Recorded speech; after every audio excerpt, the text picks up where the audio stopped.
డబ్బు ఎప్పుడూ ఒక చోట స్థిరంగా ఉండదు. అలాగే డబ్బును చూసి దగ్గరయ్యే బంధాలు కూడా కడవరకు మనతో ఉండవు. జాతకాలు నమ్మి అమ్మాయిని ఇస్తారు కానీ ఆశయాన్ని నమ్మి అవకాశం మాత్రం ఇవ్వరు కొందరు. తల్లిదండ్రులకు జీవితాంతం సేవ చేసిన వాళ్ళ రుణాన్ని రవ్వంతా కూడా తీర్చుకోలేము.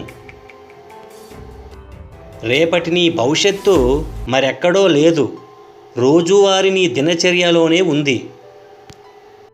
అవసరానికి మించిన సంపద మనిషికి ఏమిస్తుందో తెలియదు కానీ ఆ సంపద ఆకలితో ఉన్న నలుగురికి అన్నం పెడితే మాత్రం నిన్ను భగవంతుని చేస్తుంది మిత్రమా. మనకంటే లేని వాళ్ళని చూసి నవ్వుకోకూడదు, ఉన్నోళ్ళని చూసి కుళ్ళుకోకూడదు. అన్నిటికంటే ముఖ్యంగా ఎవరితోనూ నిన్ను నువ్వు పోల్చుకోకూడదు. నలుగురితో కలిసి చెడు మార్గంలో వెళ్ళడం కంటే ఒంటరిగా మంచి దారిలో వెళ్ళడం ఉత్తమం.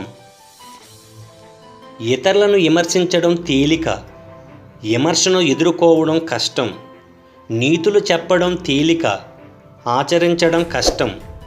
అబద్ధం చెప్పడం ఈజీ, నిజాన్ని దాచడం కష్టం. నీ గెలుపే నీ శత్రువులకు అతిపెద్ద శిక్ష, నీ చిరునవ్వే వారికి అతిపెద్ద అవమానం. చాలామంది ఏదైనా సాధించాలంటే మనకంటూ ఒక రోజు రాకపోతుందా అని ఎదురు చూస్తారు. కానీ ప్రయత్నించకపోతే ఆ రోజు ఎప్పటికీ రాదని కొందరే తెలుసుకుంటారు. సమస్య ఎదురైనప్పుడు దానికి పరిష్కారం కనుగొన్నాకే ముందుకు కదులు. అప్పుడు సమస్య నిన్ను చూసి వెనకడుగు వేస్తుంది మిత్రమా. విప్లవం మానవజాతి యొక్క అస్మార్థమైన హక్కు. స్వాతంత్ర్యం అనేది అందరికీ ఒక శాశ్వత జన్మ హక్కు. శ్రమించేవాడు సమాజానికి నిజమైన సంరక్షకుడు.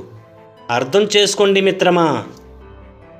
పెరుగుతున్న ఉల్లి టమాటా ధరలను చూసి ఇంత భయపడితే భవిష్యత్తులో పంట భూములు లేక పండించే రైతు కనిపించకపోతే పరిస్థితి ఏంటి?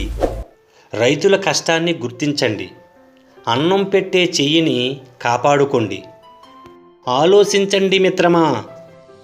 నలుగురికి సాయం చేసే గుణమే నీదైతే నువ్వు ఏ గుడికి వెళ్ళవలసిన అవసరం లేదు.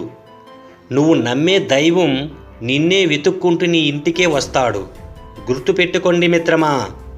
Please subscribe, share, comment, watching. Thank you for support.